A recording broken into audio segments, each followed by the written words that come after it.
fuente de amor, tú mi cimiento, mi roca, mi Dios, tú, mi Señor. Arraigados y edificados. Oh alto y glorioso Dios, ilumina las tinieblas de mi corazón y dame fe recta, esperanza cierta y caridad perfecta, sentido y conocimiento, Señor, para que cumpla tu santo y veraz mandamiento. Capítulo 25. En combate. En los Hechos de los Apóstoles, uno de mis libros favoritos de la Biblia, nos relatan lo que sucedió la noche en que Pedro fue liberado de las cadenas de la prisión. Un ángel del Señor lo sacudió mientras dormía y lo hizo levantar diciéndole: levántate rápido. Lo despertó y le pidió que se levantara. Esta escena encontramos dos verbos muy usados ya en esta serie de artículos de arraigados y edificados: despertar y levantarse. En el pasaje citado significa que el ángel despertó a Pedro del sueño de la muerte y lo instó a levantarse, es decir, a resurgir, a salir fuera hacia la luz, a dejarse conducir por el Señor para atravesar el umbral de todas las puertas cerradas. Es una imagen significativa para nosotros, como discípulos del Señor y como fraternidad. Como comunidad cristiana estamos llamados a levantarnos rápidamente para entrar en el dinamismo de la resurrección, mensajeros de esperanza y alegría, y dejarnos guiar por el Señor en los caminos que Él quiere mostrarnos. Por mucho que se repita este encargo y sepamos de quién procede, experimentamos todavía muchas resistencias interiores que no nos permiten ponernos en marcha. Muchas resistencias, a veces, como iglesia, nos abruma la pereza y preferimos quedarnos sentados a contemplar las pocas cosas seguras que poseemos, en lugar de levantarnos para dirigir nuestra mirada hacia nuevos horizontes, hacia el mar abierto. A menudo estamos encadenados, como Pedro, en la prisión de la costumbre, la rutina, asustados por los cambios y atados a la cadena de nuestras costumbres, nuestra área de confort, nuestras debilidades. Pero de este modo nos deslizamos hacia la mediocridad espiritual. Corremos el riesgo de vivir una vocación y un servicio de solo tratar de arreglárnosla, tanto en la vida cotidiana como incluso en la vida pastoral. El entusiasmo por la misión disminuye y en lugar de ser un signo de vitalidad y creatividad, acabamos dando una impresión de tibieza e inercia. En consecuencia, la gran corriente de novedad y vida que es el Evangelio, así escribía el padre Lubac, se convierte en nuestras manos en una fe que cae en el formalismo y la costumbre, religión de ceremonias y de devociones, de ornamentos y de consuelos vulgares. Caemos en un cristianismo de movimientos repetitivos, cristianismo clerical, cristianismo formalista, cristianismo apagado y endurecido.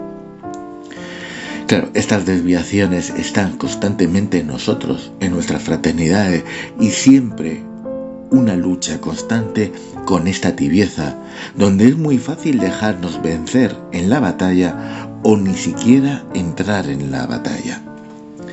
El apóstol Pablo, en su carta a Timoteo, hace un repaso de toda su vida. Dice: he peleado el buen combate. El apóstol se refería a las innumerables situaciones, a veces marcadas por la persecución y el sufrimiento, y caídas en hacer lo que aborrecía, en las que no escatimó esfuerzos para anunciar el Evangelio de Jesús.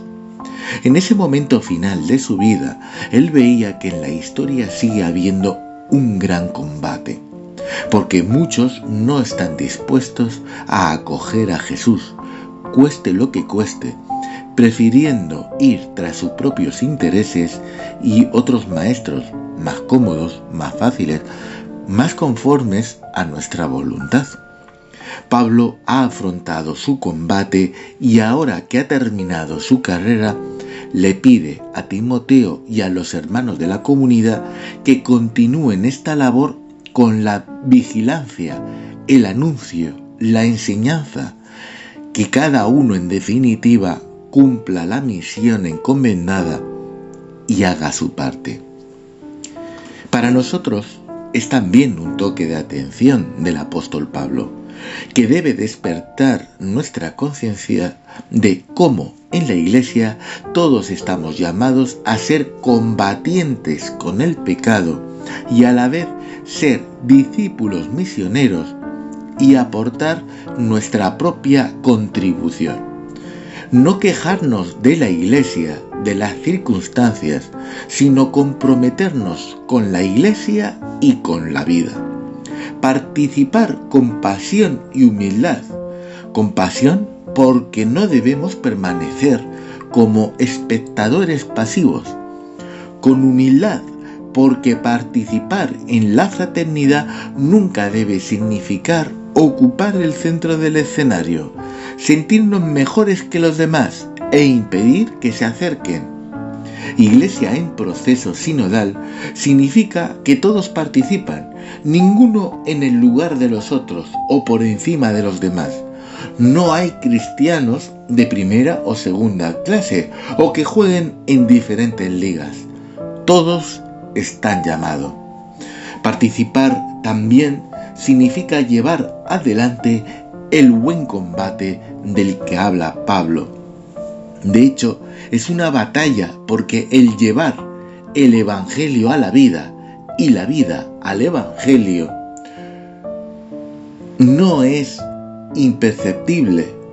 Anunciar el Evangelio y ser testigos no es neutro, como dice el Papa Francisco. El Evangelio no es agua destilada, no deja las cosas como están, no acepta el compromiso con la lógica del mundo, sino por el contrario.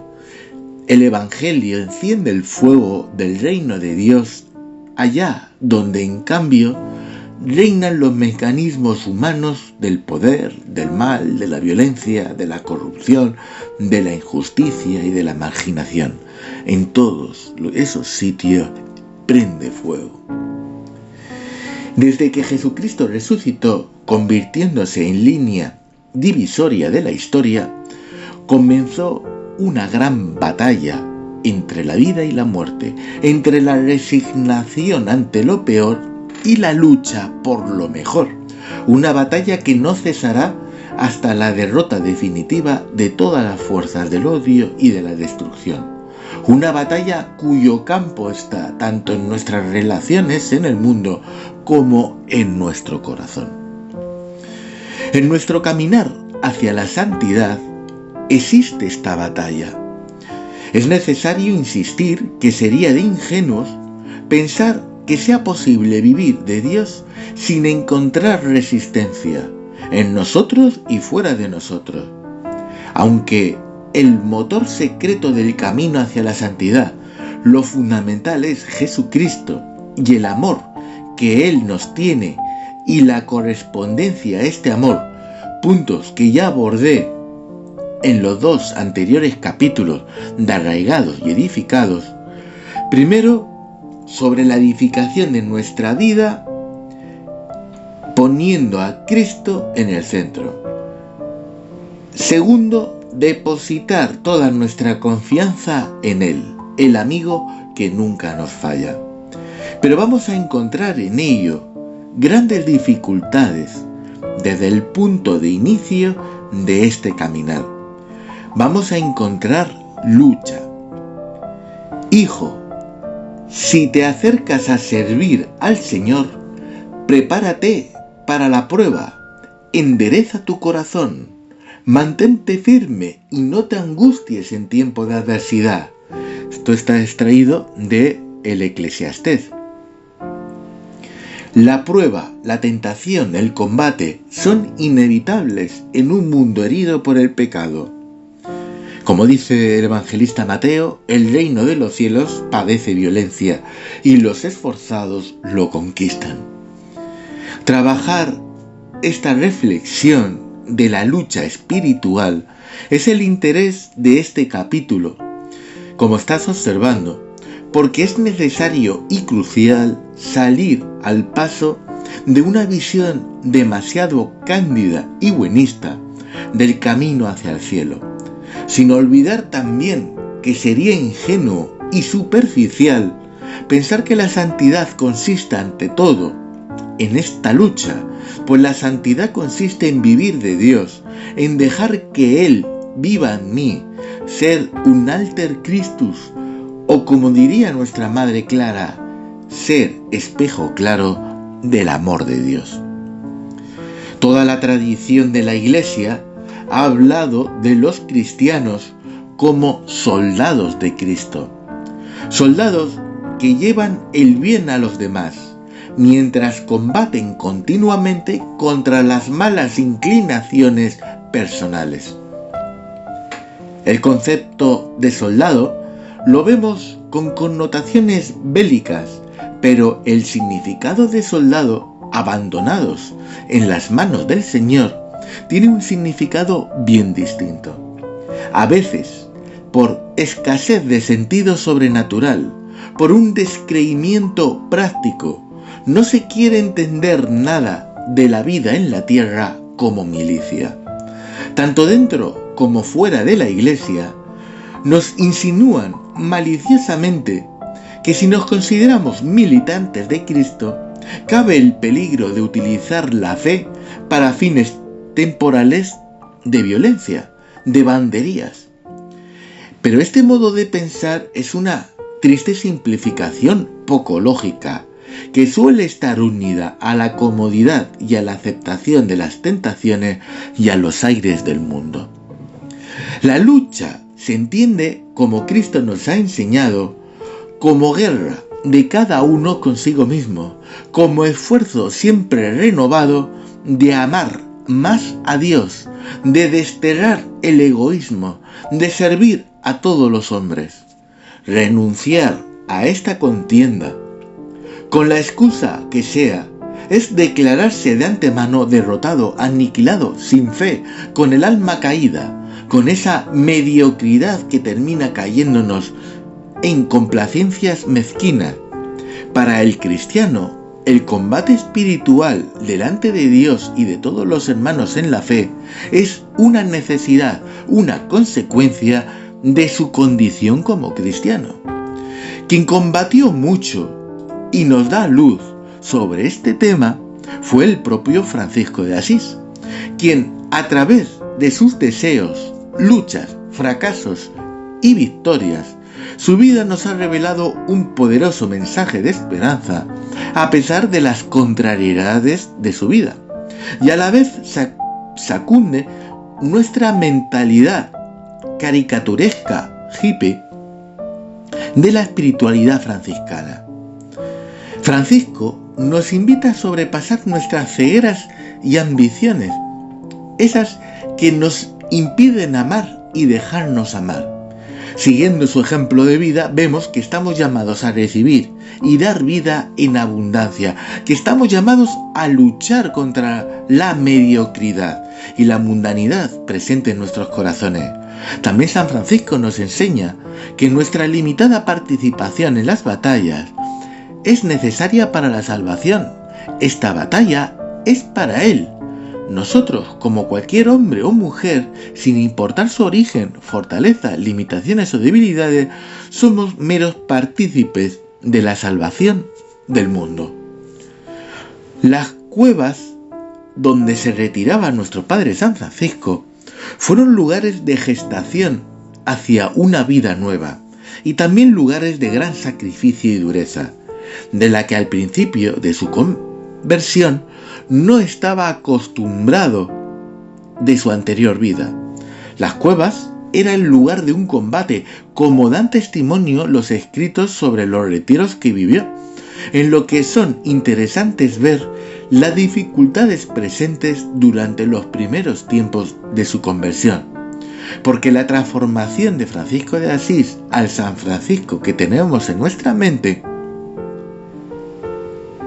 fue un proceso largo hasta el final de su vida.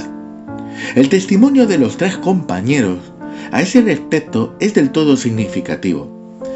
Dice así: entraba ahí él solo, dejando afuera a su compañero, impaciente por poseer el tesoro anunciado. Habiendo recibido del Espíritu Santo una nueva y singular efusión de gracia, suplicaba al Padre en lo secreto y deseaba que nadie supiera lo que hacía en esa gruta, excepto Dios únicamente, a quien consultaba sin descanso sobre los medios para obtener el celestial tesoro.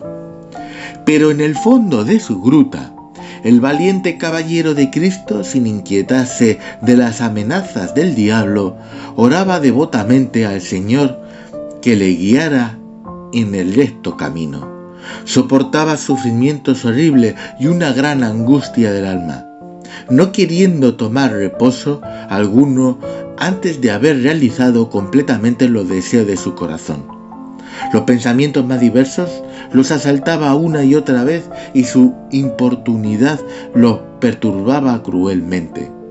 Afuera ardía del fuego divino y no podía esconder al exterior el ardor y el fervor de su alma. Cuando salía de la gruta para reunirse con su compañero, parecía transformado en otro hombre. Este periodo espiritualmente fecundo lo marcó de manera tan fuerte que, a la manera del encuentro con el leproso, quiso reiterar la experiencia de la cueva, la experiencia del combate, de la transformación, de la amargura en dulzura, de la disipación de las tinieblas de su corazón para dejar todo el espacio a la luz. Pero no es un combate que se gana una vez. Este encuentro con el leproso fue seguido voluntariamente de un servicio más constante, hasta el punto de convertirse en algo cotidiano. Somos conscientes de la caridad presente en las dedicaciones que tenía San Francisco por los leprosos y enfermos y sus primeros hermanos. Es decir, el combate es constante y esta lucha se reflejará en los actos de nuestro día a día y de nuestras vidas cotidianas del siglo XXI. Como bien dice nuestra regla, debido a la fragilidad humana, debe actualizarse cada día. Un día comenzamos a luchar por aquello que sabemos que está mal en nuestro interior. Lo detestamos y deseamos cambiar.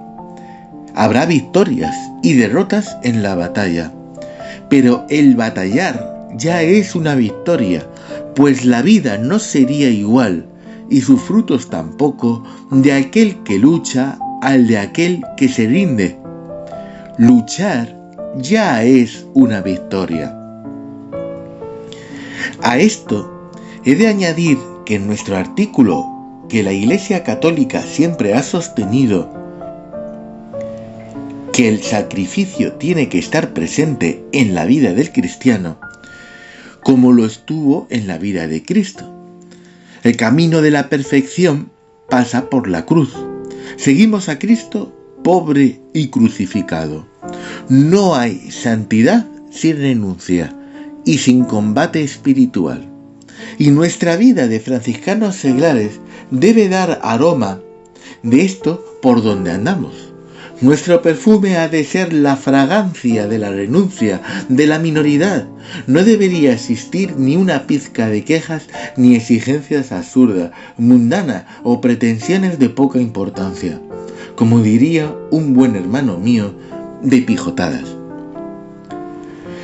Con el ejemplo de Cristo, que soportó la cruz y las heridas, la Iglesia recomienda algunos sacrificios corporales, como el ayuno, por ejemplo, pero siempre que no dañen la salud. Las penitencias excesivas han sido siempre rechazadas por la Iglesia, pues el cuerpo es uno de los mayores regalos que hemos recibido de Dios. Como franciscanos seglares del siglo, nuestra mortificación está en la vida cotidiana.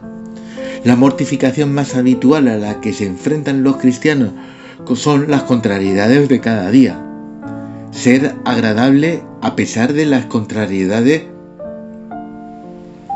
de la vida. Escuchar con paciencia a los hijos, a los padres, cuando se cae al mundo por el otro lado, pues hay que dedicarle su tiempo. Terminar bien un trabajo cuando aún está cansado. Acompañar a una persona en un trayecto. Procurar no distraerse en misa, en la oración. Sujetar la lengua, aunque lo que más te gusta sería dejarla libre. Asistir a tu encuentro de zona a pesar de que te venga mal ese fin de semana. Aceptar ese consejo fraterno de tu ministro. Enfriar el propio orgullo. No gastar dinero en provecho propio y darlo como limosna a los más necesitados, etc. ¿Podríamos añadir tantas situaciones? Pues esto es la principal mortificación de nosotros, miembros vivos de la Iglesia. El Espíritu nos llama a convertirnos de manera constante en una Iglesia que lucha ante la mediocridad, que se levanta en las caídas, que no se encierra en sí misma, sino que es capaz de mirar más allá, de salir de sus propias prisiones al encuentro de personas que necesitan a Dios, de batallar con todas las fuerzas contra el pecado, pero con la valentía de abrir las puertas a aquellos que tropiezan. Termino como empecé, con el pasaje de los Hechos de los Apóstoles, en la noche de la liberación de Pedro. Esa misma noche hubo otra tentación. Esa joven asustada, que en vez de abrir la puerta, regresó a contar fantasías. Abramos las puertas de nuestro corazón. Es el Señor quien llama. No seamos como Rosa que volvió hacia atrás. Seamos una fraternidad sin cadenas y sin muros, en la que todos pueden sentarse y sentirse acogidos y acompañados, en la que se cultive el arte de la escucha, del diálogo, de la participación, bajo la única autoridad del Espíritu Santo. Una fraternidad coherente, libre y humilde, que se levanta rápido, que no posterga, que no acumula retrasos ante los desafíos del presente, que no se rinde por el barro con el que está hecha, que no se detiene en los recintos sagrados, ni en vestir santo, sino que se deja animar por la pasión del anuncio del Evangelio y el deseo de llegar a todos. ¡Feliz Navidad! Os deseo a todos un feliz 2025, que sea vivido de Dios y para Dios, de los demás y para los demás. Hasta el próximo capítulo.